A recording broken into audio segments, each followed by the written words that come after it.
Assalamualaikum warahmatullahi wabarakatuh. Lanjut.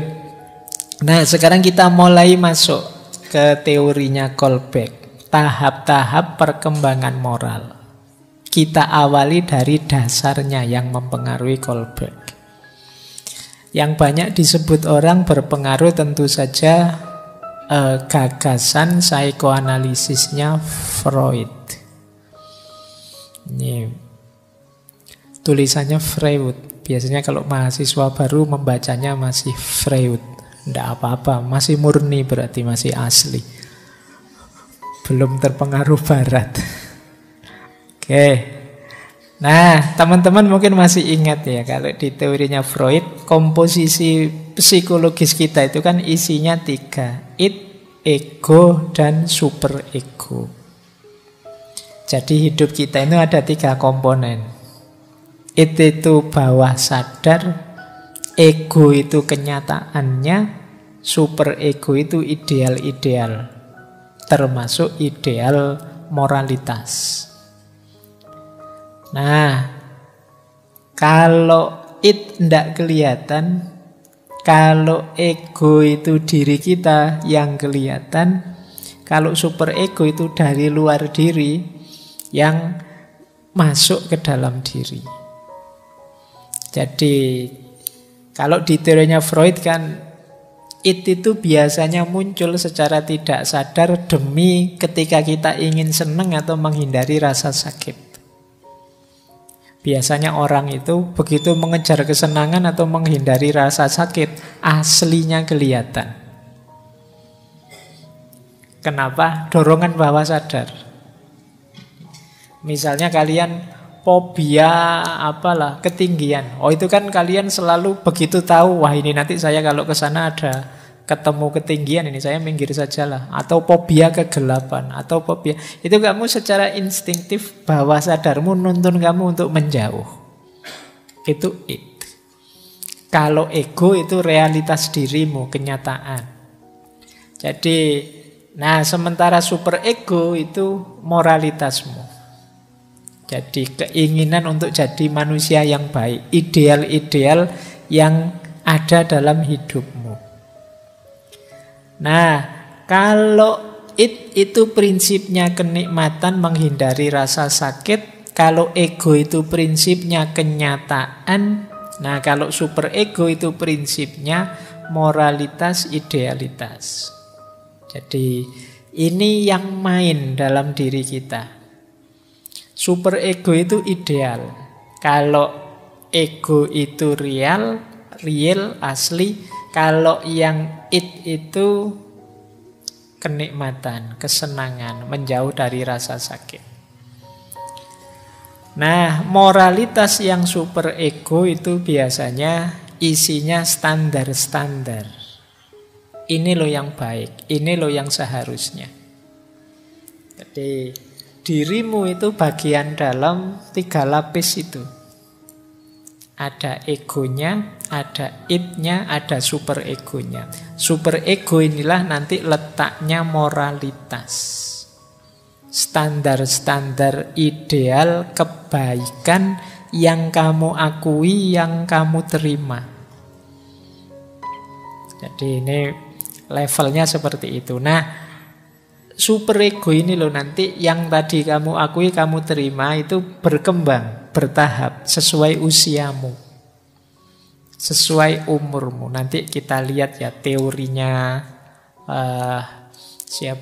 Kolbeck ini, perkembangannya seperti apa. Dan sekarang kamu ada di tahap yang mana.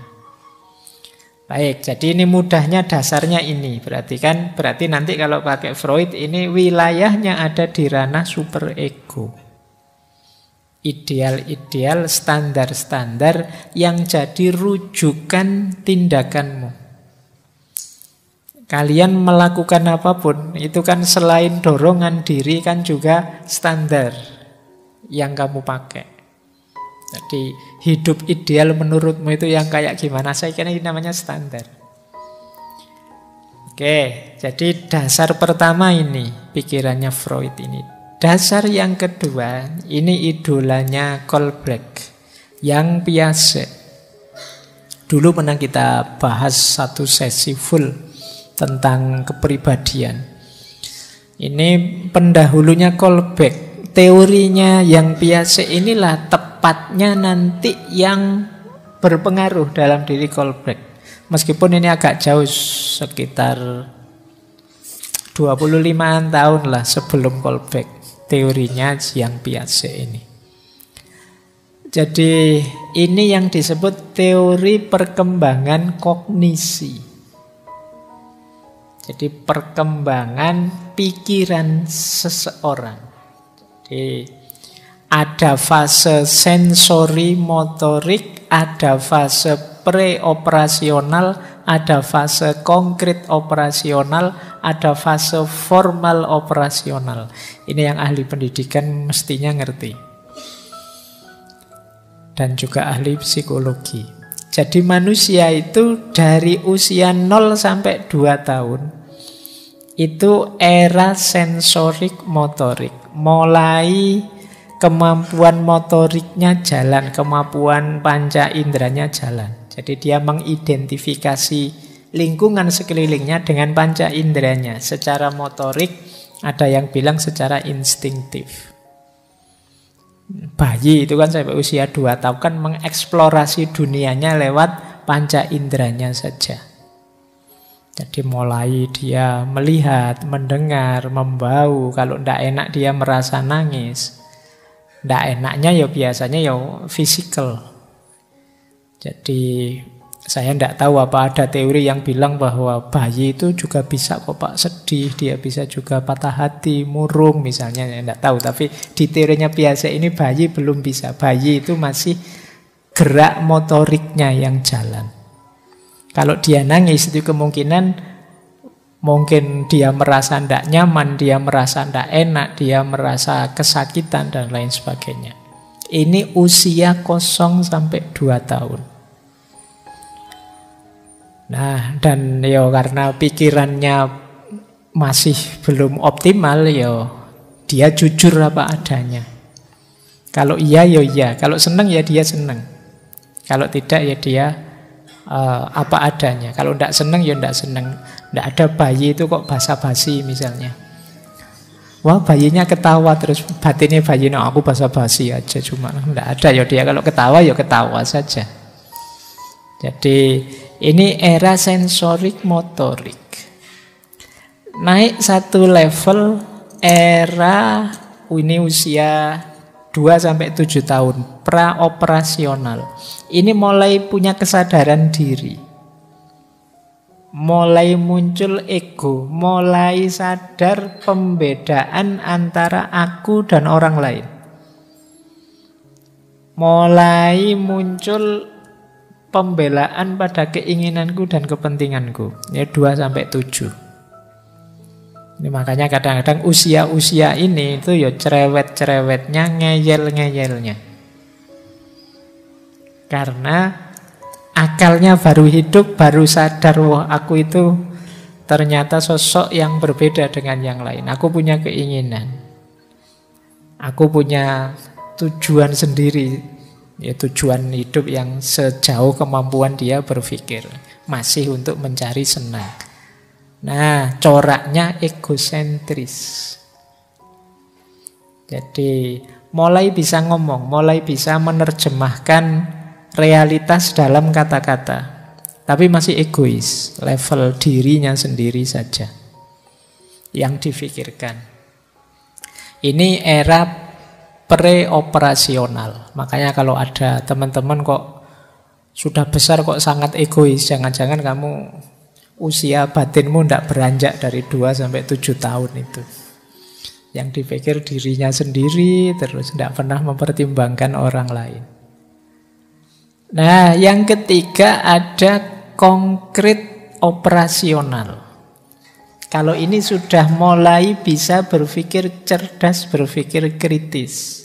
Pikirannya mulai utuh, 7-12 tahun. Makanya kan ada hadisnya itu kan, anak-anak yang usia 7 tahun mulailah perintahkan sholat. Dia mulai, pikirannya mulai jalan memang.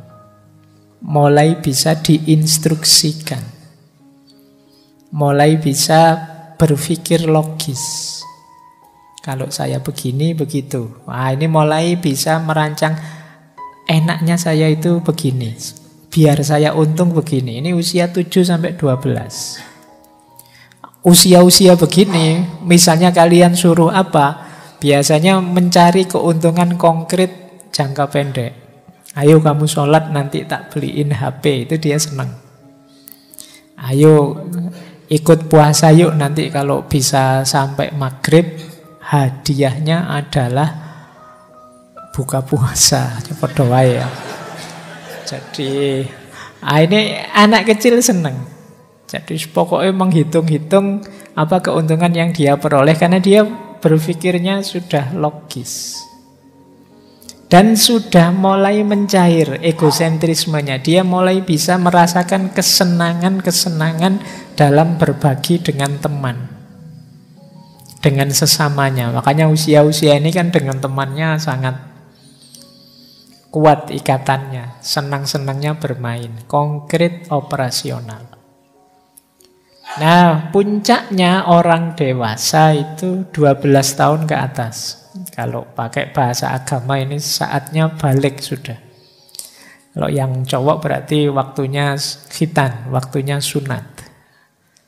Nah, ini dianggap sudah matang emosinya dan pikirannya. Sudah mampu berpikir abstrak. Sudah mampu berbagi, sudah ngerti perannya di tengah masyarakat. Ini umur 12 ke atas. Nah, ini boleh kalian cermati ya, betul. Kelihatannya kan rentang usia ini mirip-mirip dengan misalnya fikih, antara balik lah, antara dewasa lah, nah ini 12 tahun ke atas. Setelah itu ya sudah dianggap manusia dewasa. Meskipun untuk nonton film dewasa nunggu 17. Sekarang malah ditambah. Sekarang film-film itu tidak 17. Saya lihat tulisannya 18. Saya nggak tahu kalian ada ndak yang sudah ekstra dewasa, berarti kan itu sudah 17-18 ke atas. Tapi keutuhanmu sebagai manusia dalam berpikir mempertimbangkan itu, kalau pakai teori yang biasa ini 12. Jadi matang. Harusnya sejak usia itu kalian sudah dewasa berpikirnya. Meskipun ada saja orang yang sampai mahasiswa semester 5, semester 6 masih seperti umur 2-7 tahun tadi. Itu kalian perlu pendewasaan diri, mulai agak latihan biar tidak terlalu egois. Baik, saya lanjutkan. Yang ketiga, yang sering dianggap berpengaruh dalam gagasannya Kohlbeck adalah teorinya Maslow. Dulu kita pernah bahas satu sesi full. Masih berhubungan dengan kepribadian. Kalau ini level aktualisasi dirinya manusia. Jadi moralitas itu kalau di Maslow, Abraham Maslow, ini bukan Maslow membacanya. Maslow itu nama, jangan dibaca Mas itu ya. Maslow itu rendah, jadi Mas yang kelas rendah. Rendah. Maslow itu lengkap. Jadi moralitas berhubungan dengan aktualisasi diri. Manusia yang bermoral baik itu adalah manusia yang mampu mencapai puncak hierarki aktualisasi diri. Kalau di Maslow dulu kan aktualisasi diri itu kan level. Ada level fisik, ada naik satu level, level kenyamanan, keamanan. Ini dua level pertama ini sebenarnya kebutuhan dasar. Orang kalau terpenuhi kebutuhan dasarnya baru naik ke level rasa memiliki dan cinta. Kalau fisiknya belum beres, sulit naik ke level selanjutnya. Kalau kalian fisiknya sakit misalnya, wah urusan cinta-cintaan nanti dulu lah mas. Sembuh dulu, sehat dulu. Kenapa? Yang bawah belum terpenuhi. Kalau dalam situasi tidak aman misalnya, dalam situasi perang nyawamu terancam itu ya mbok, ada orang wirawiri cakep juga tidak di pikiranmu gimana caranya selamat. Nah, kebutuhan dasar terpenuhi dulu baru naik level. Nah, kebutuhan rasa memiliki, cinta, dan juga penghargaan. Nah, ini levelnya lebih abstrak. Kebutuhan psikologis. Dan puncaknya aktualisasi diri. Jadi, kebutuhan puncakmu itu aktualisasi diri. Cirinya, ini ringkesan sebenarnya dari ngaji filsafat yang dulu, orang aktualisasi diri itu orang yang pertama mandiri. Berarti dia lepas dari ketergantungan pada apapun selain dirinya sendiri. Itu namanya mandiri. Kalau masih banyak bergantung pada di luar diri, berarti belum puncak aktualisasi dirimu. Kamu itu mampu kok untuk mandiri. Yang kedua, realistis. Jadi menerima kenyataan hidupnya apa adanya. Yang ketiga, problem solver, mampu menyelesaikan masalah apapun dalam hidupnya. Karena dia mandiri, ya ada masalah dia selesaikan sendiri. Ada lagi yang menarik menurut saya, punya selera humor yang tinggi. Orang bisa berhumor ria, itu berarti hidupnya nyaman. Jadi kalau kalian sedang sumpek, stres kan diajak guyon susah. Nah, bisa guyon, bisa bergurau, itu berarti kamu bisa menikmati hidupmu. Tidak mencurang, terus sumpek, terus koyok-koyok hidup itu berat gitu. Nah, berarti kurang aktual hidupmu. Orang yang menganggap hidupnya berat itu kan sebenarnya nyambung dengan tadi. Dia belum menerima hidupnya apa adanya. Siapa sih orang yang tidak ada kurangnya? Siapa sih orang yang tidak ada masalahnya? Tapi orang yang mampu memuncakkan aktualisasi dirinya, ya menyadari itu, menerima itu, dan bisa menikmati itu. Makanya bisa bergurau, bisa humor. Nah, ya kalian tetap harus hati-hati ya. Nanti saya sudah bisa humor kok Pak, tapi teman saya tidak. Ya hati-hati kan, nanti humormu dianggap serius sama temanmu. Yang tidak ngerti humor, tidak bisa humor. Oke ya, baik. Jadi sense humornya tinggi. Kan ada orang itu ya sense humornya tidak terlalu tinggi. Kalau ada orang guyon, dia menangkapnya lama. Yang lain ketawa sudah selesai, dia baru oh iya, wahahaha gitu terakhir. Yang lain sudah selesai, kamu baru ketawa. Baru oh iya lucu ya, iya kamu mikirnya kesuwen, lucunya sudah lewat, kamu baru tertawa. Nah, ayolah, hidup ini bisa kita nikmati, kita syukuri saja. Orang yang tidak bisa humor, ya kemungkinan sulit mensyukuri hidupnya. Nikmati hidup. Dan yang terakhir tentu saja menghargai proses. Dia sadar kok untuk mencapai apapun ada prosesnya. Tidak ada yang instan. Apapun itu. Nah ini hidupmu nyaman sudah. Nah ini ciri-ciri orang yang mampu mengaktualkan dirinya. Dia mandiri, realistis, problem solver. Selera humornya tinggi dan menghargai proses. Ini basis-basis teori dari Maslow, dari Freud, dari Piaget tadi yang nanti dipakai oleh Kolbeck untuk merancang gagasannya tentang tahap perkembangan moral. Oke, untuk malam hari ini saya cukupkan sekian dulu. Mohon maaf kalau ada yang kurang berkenan, mungkin 1-2 kekurangan apa, mohon dimaklumi. Kalau ada kekhilafan, kealpaan yang teman-teman ngerti benernya seperti apa, ya silahkan disampaikan. Kurang lebihnya mohon maaf. Wallahul muwaffiq, wallahu a'lam bissawab. Wassalamualaikum warahmatullahi wabarakatuh.